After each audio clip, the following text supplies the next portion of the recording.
শাকিব খানের জনপ্রিয় গানে নাচলেন পাকিস্তানের জনপ্রিয় অভিনেত্রী হানিয়া আমির। শাকিব খানের লাগে উড়াদুরা গানের সেই ভাইরাল নাচটি সোশ্যাল মিডিয়ায় ছড়িয়ে পড়ে। মুহূর্তেই লুফে নেন ভক্তরা। প্রকাশিত ভাইরাল নাচটিতে দেখা গেল পাকিস্তানের জনপ্রিয় অভিনেত্রী হানিয়া আমিরের সাথে বাংলাদেশের জনপ্রিয় কণ্ঠশিল্পী প্রীতম হাসানও পারফরমেন্স করেছেন।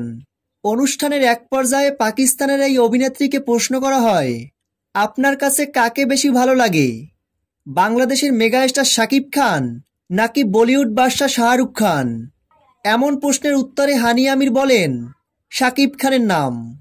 প্রিয় দর্শক মণ্ডলী, শাকিব খানের ভাইরাল গানে পাকিস্তানি অভিনেত্রীর নাচটি আপনাদের কাছে কেমন লেগেছে? ভিডিওর নিচে কমেন্ট করে জানাতে ভুলবেন না।